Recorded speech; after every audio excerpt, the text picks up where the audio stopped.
Welcome back, everyone. It's Dominic, the primetime treasure hunter. Let's go check out what's in one of those storage unit boxes.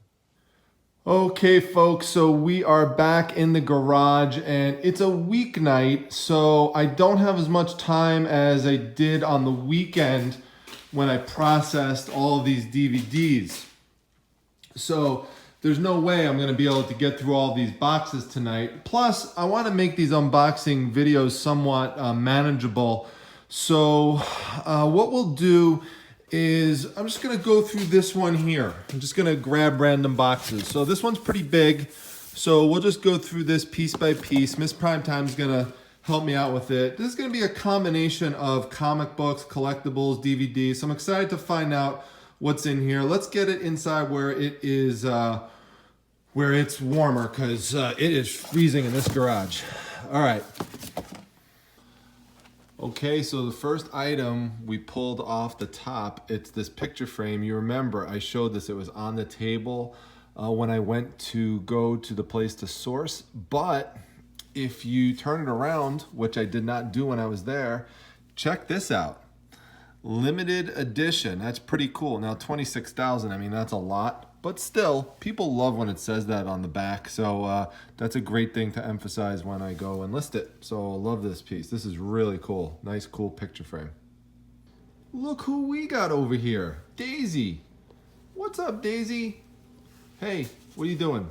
Every time you smell something, you want to come over here. I shuffled some things around in here.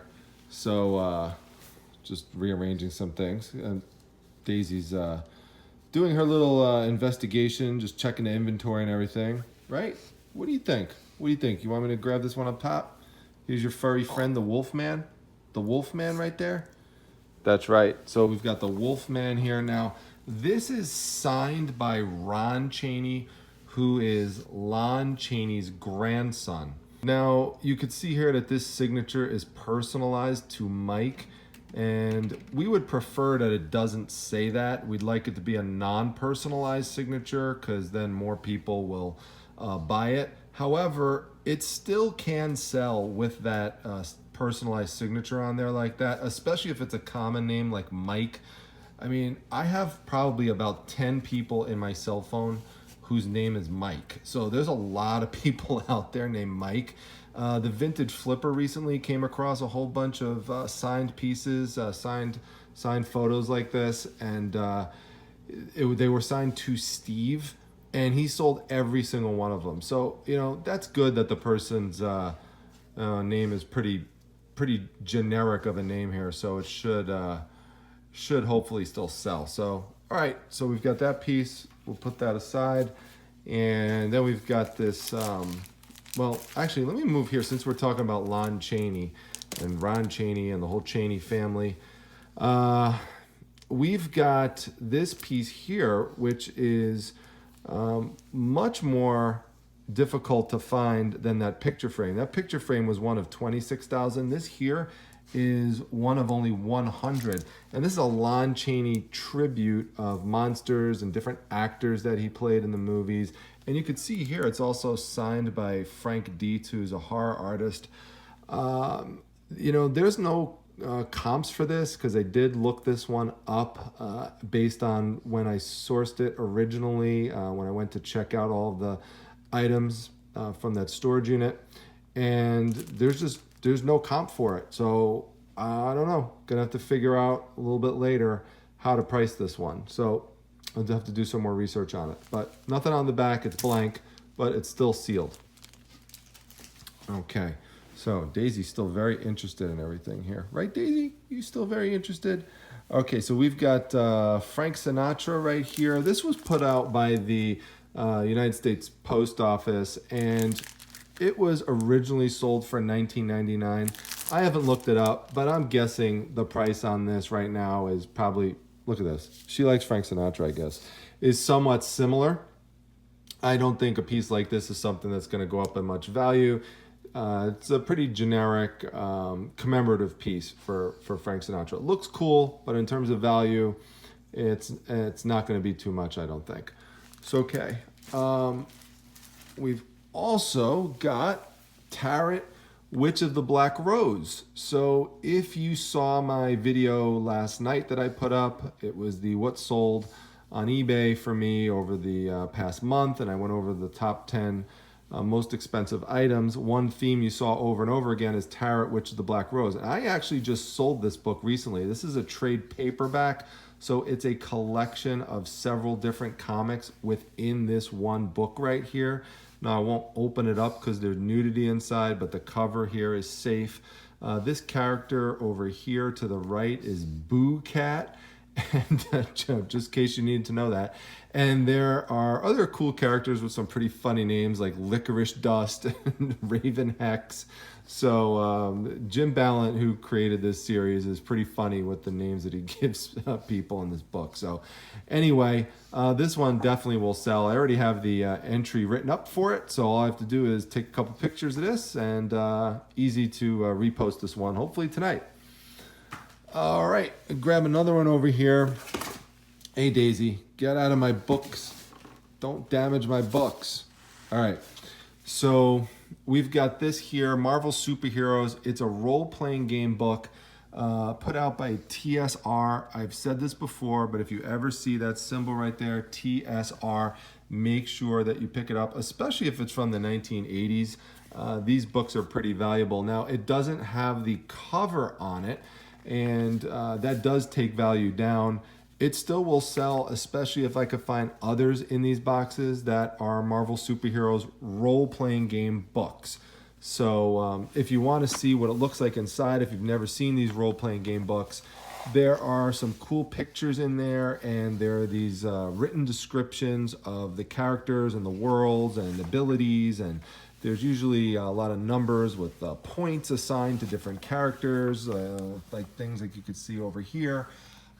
So, you know, and they're generally thin books for the most part, and they are hard to find, these 1980s TSR books, so someone would still buy this just to play the game, even though it doesn't have the cover. So I'm not going to throw this out. Someone had mentioned that in the comments section. Don't throw some of these out even if they don't have the cover, and that is a good point. You don't want to do that. So we're going to save this one to the side.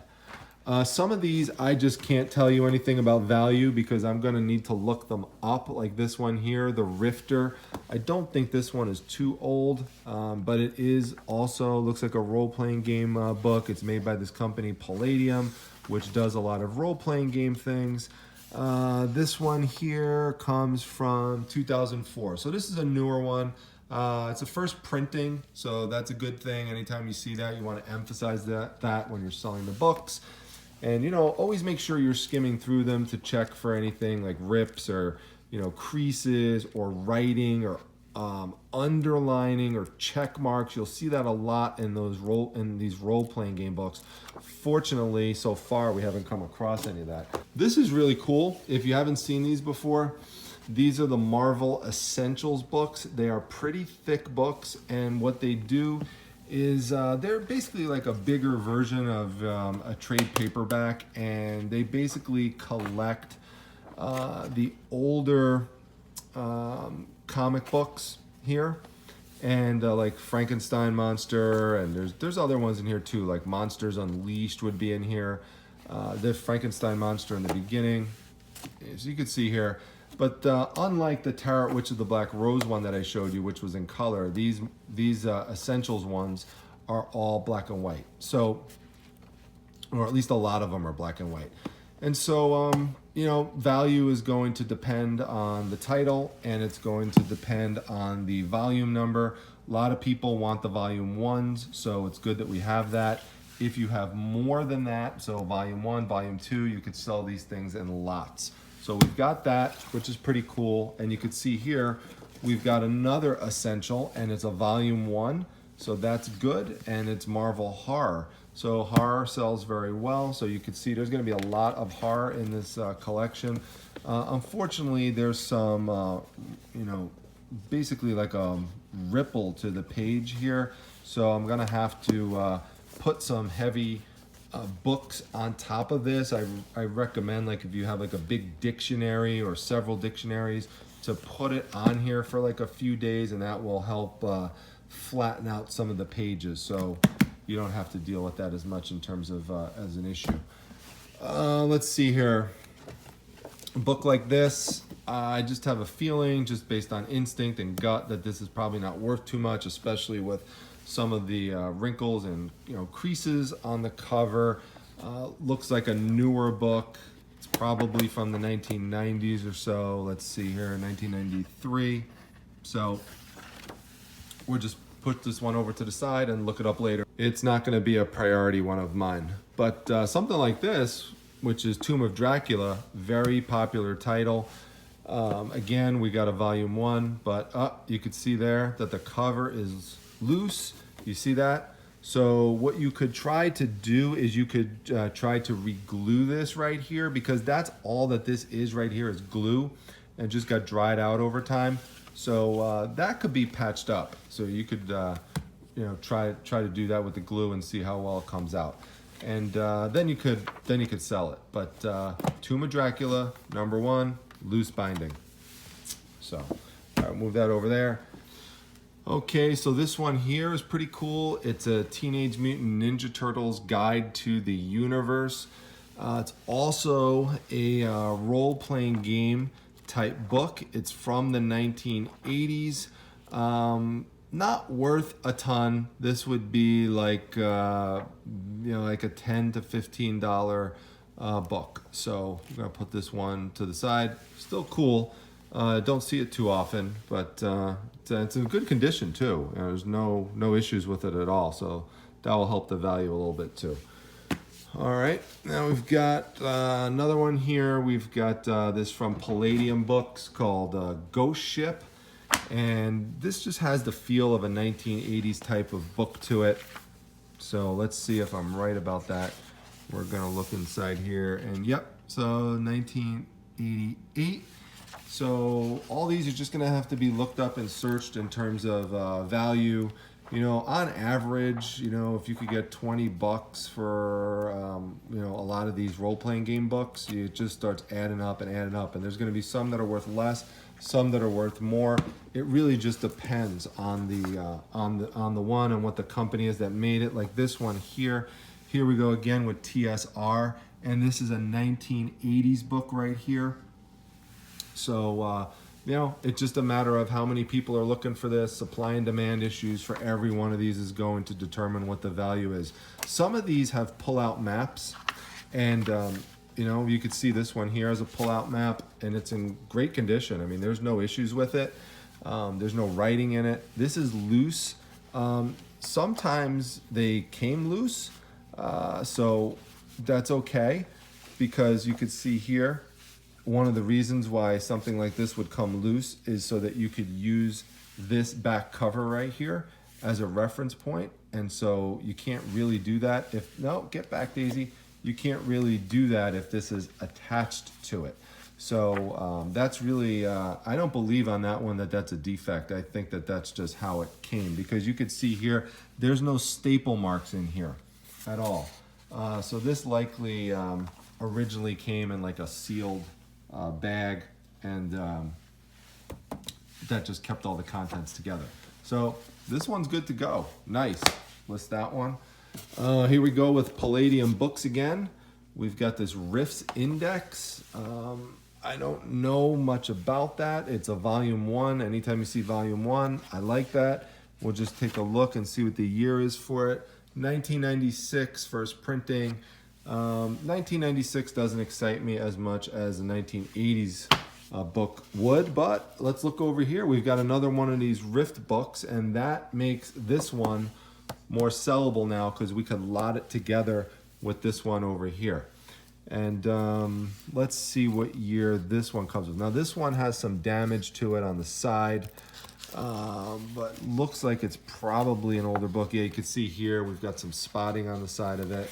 Hopefully maybe this one's an 80s book. Nope, this is 1990s. So I don't know. It's just going to depend on how many people are looking for this one. So, but we could maybe make a little lot right there. Okay, this is our picture frame, which you saw before. So just gonna put that over here. We've got the Incredible Hulk as trade paperback format, which is good.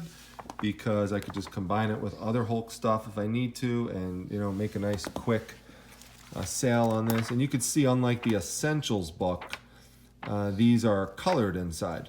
So because these are representing reproductions of more modern comic books. A lot of people have stopped buying regular comic books and just wait for the trade paperback to come out, and they just prefer having it in this type of format, more like a traditional book format. Right, Daisy? You like the Hulk? No? You want to play video games? No?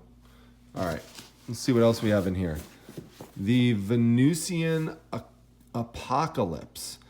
Don't know. Let's see what the year is. It's cool looking monster book. And we've got, let's see, part 1 and 1996. So we've got a 1990s one. What I'm really looking for, I really want to see 1980s for the role-playing game books. That's where more of the money's going to be. Vampirella. I love finding Vampirella, and this is a trade paperback book here for Vampirella. I've not seen this one before, so whenever I see comic stuff that I haven't seen before, I get excited about it. So this is cool. I'm not sure what year this one is from. Trying to get a quick sense of it right here. So this one here is from the 1990s, the early 1990s. Probably no more than a $10 book, but still cool, and especially if I could find other Vampirella, and I do know I have other Vampirella from when I sourced this collection. So we'll just hold this one off to the side for now. I'm not going to list it tonight. Sometimes you'll just find a random book in here like this. We'll see if it sells or not. If not, just put it in the garage sale. Okay, let's take a look in the box here. Looks like it is primarily trade paperbacks. We've got one hardcover here. This Marvel Ultimate Spider-Man. That's cool. It's again a volume 1, so that's good, because people want to start off their collections with these things. So original price on this was, let's see, $29.99 in the US. So we'll see. I don't know, I'll have to look it up. It's going to depend on condition, but it doesn't look like there's any issues with this one. It looks nice and bright and glossy inside, so this should definitely sell. So we'll put this one off over here. And speaking of Spider-Man, we've got Spider-Woman, again, volume 1. That's so important to have the volume 1. If you just have like volume 2 or volume 3, it's trickier to sell that. I'm going to check the spine on this one to make sure that it's okay. And it is. There's no issues there. So nice and thick. Essentials Spider-Woman. So put that over here. We got a nice little collection of those. And we have another one here. We'll just go through all the essentials. Power Man and Iron Fist, again, volume 1. So I could sell all these volume 1s off. Now, if you're wondering how much these cost originally, this one here was $16.99. Unfortunately, a couple creased pages in the back, but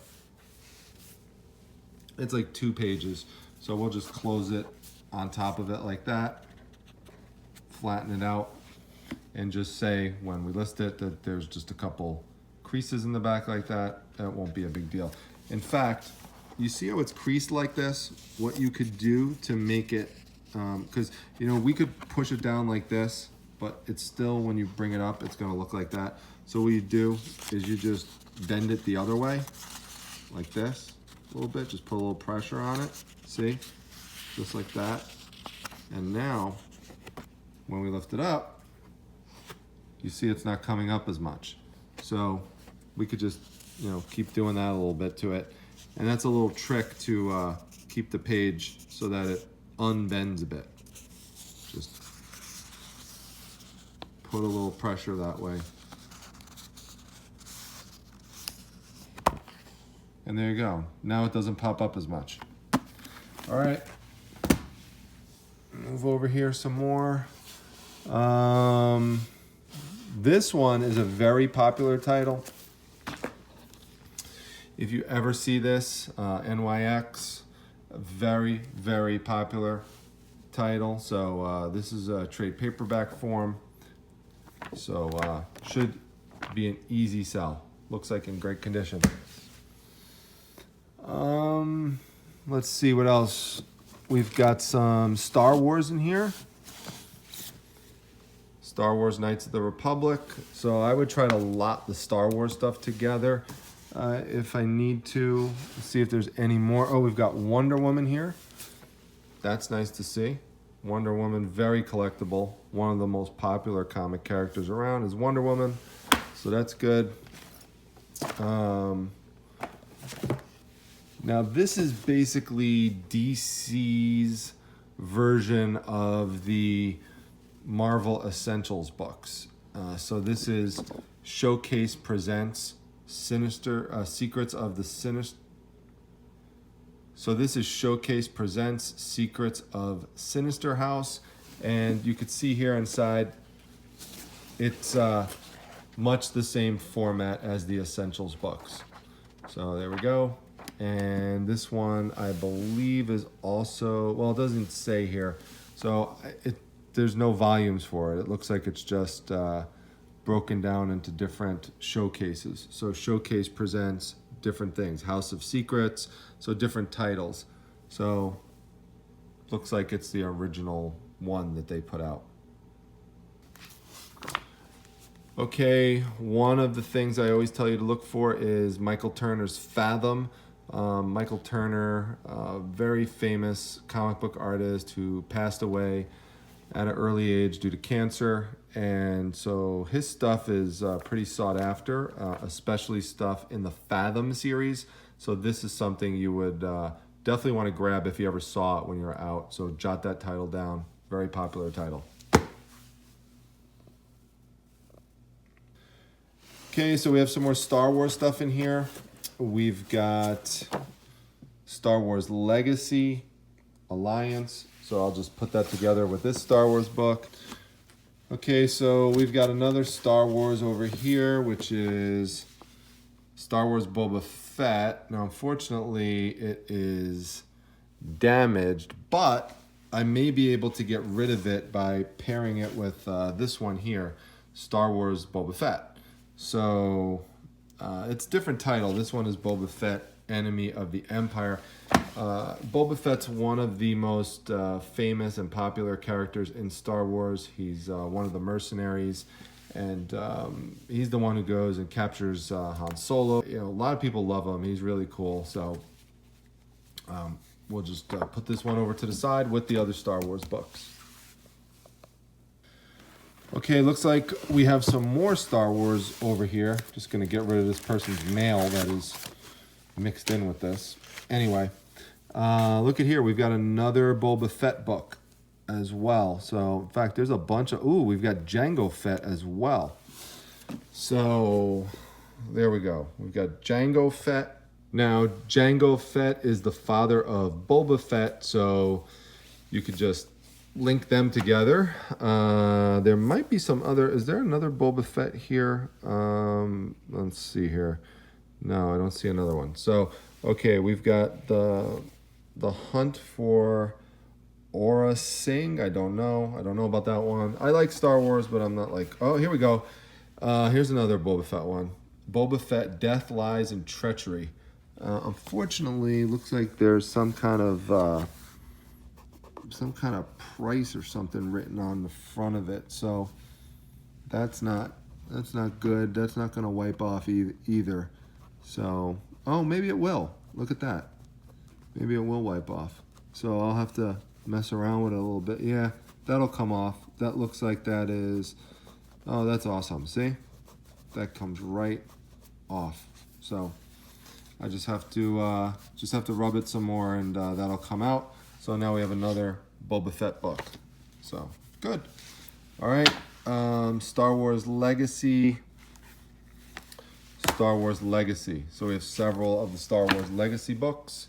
Okay, so the rest of the stuff in here is pretty much what I would call fairly random books. You know, there is some ways we could lot some of these things together. Like here we have one called The Boys. So we've got issues 2, 3, and 4. This is one I would definitely set aside for now because you know, if issue 1 is there somewhere, that's going to make me be able to sell these as a lot. You know, 2, 3, and 4 makes it trickier. So, you know, just rather hold off and just remember that we have it. And then when we come across number 1, which is probably there because this guy has a lot of number 1s of things, it's hard to believe he just has 2, 3, and 4, then we could sell it easier. In fact, look over here. I am right. We don't have to wait for another box. It's in this box. It's just over on the other side. So there we go. So now we've got number 1, 2, 3, and 4 all together. So good. So we've got that. You know, this is to be expected. You're going to have these things that happen sometimes where you have these stickers on here that are really hard to get off, and you have damage on the book like this, which is really going to make something like this not sellable, especially with the bend in here. Something you'd want to save maybe for a garage sale, or, you know, you could try to do some decoupage with it if you're artistic or something like that. So this is one, a damaged one. We're just going to keep it to the side because we're not going to put it in the pile of stuff to sell online. I see one more that looks like it's like that in here, where we've got, you know, in kind of in like library format here. So in fact, you even have like a, looks like a Dewey Decimal System thing on there, even though it's 1999. So, you know, and it's got this lamination on, you know, so this definitely came out of a library. When things come out of libraries, folks, they really are almost impossible to sell. It just, people just don't want it. So we're going to put this one to the side as well. It's just not going to be something you're really going to be able to flip on eBay. So we'll move that over there and we'll go through the rest of these things. Okay, so just looking for any other things I could point out to you here. Let me grab these two, and there's another one I'm going to grab out here. It says Vertigo on it, just to talk to you about that. So you see there where it says Vertigo, and you'll also see that on the side here too, where it says Vertigo. Anytime you see that, what that is a reference to, it's an imprint of DC Comics where they basically were able to get around some restrictions of the types of items they could sell with the DC imprint, because the DC imprint has to adhere to the Comics Code Authority, and they were trying to get around that to produce some of these more mature themed books. And by doing that, they had to take off DC from the cover, and they created a new imprint called Vertigo. And so anytime you see Vertigo, it's going to be an adult-themed horror-like book that is actually put out by DC. So it's not really a separate company. It's just DC doing business under another imprint. So if we open this up, you should see reference to DC Comics in here on the first page or so. So let's see here. Open it up. And yeah, see right there, you could see, hold on, let me get it a little clearer. Yeah, see there it says it's published by DC Comics. So just so you know, when you see that, and you will see it out. You will see Vertigo books at garage sales and estate sales. And you know, should you pick it up or not? It really just depends on the title. You've got to look it up and check the comps when you're there. Trade paperbacks, though, tend to do well. So I would pick up the trade paperbacks if you see them. Just like that. And everything else here, you know, I guess a couple other things to point out. There are what's called independent comic book companies. So they are comic book companies separate from Marvel and DC. And two of the most popular independent comic book companies are right here. This is Image Comics, and this one right here with the little horse on it, that's Dark Horse. And if I see Dark Horse stuff and Image stuff, I usually pick it up because it is very popular with people. So just keep that in mind when you see it. You know, it does depend to some degree. So, you know, that doesn't mean every time you see it, you pick it up, but it at least, you know, garners my interest and lets me look into a little bit more. Dark Horse, I would say I generally would pick up more than Image, but again, it does partly depend on the titles. These titles right here, not super popular. Now, the reason I'm telling you about these publishers is not just to tell you interesting facts, but in terms of relating it to reselling some more. If you find some titles like this, like trade paperbacks that are obscure, you could put them together in, like, let's say you found a bunch of obscure dark horse titles. You could make a dark horse trade paperback lot, or you could do the same thing with Image. You can make an Image trade paperback lot. You could even combine Image books with dark horse books and make what you would call an independent comic publisher lot. So, you know, for trade paperback. So there's different ways you could combine things together. We do have a Batman trade paperback in here, so that's good. Haunted Knight, so glad to see that. So we'll move that over here. Okay, and our last two, we've got Hunter Killer. So that's a nice thick trade paperback, also in great condition. Okay, and this last one here, we've got Coming Full Circle. And one of the things you can see here, it says A Call of Cthulhu campaign, and that just reminds me of this book, which I had put to the side earlier, which is Fall of Cthulhu. Well, you know, now having something else that's Cthulhu related, maybe we could put these together and it could be a more sellable combination. So I'm always looking for that type of stuff, but this box is done. And this was a good use of time for tonight. So I'll just wrap this up with you on camera in just a few moments.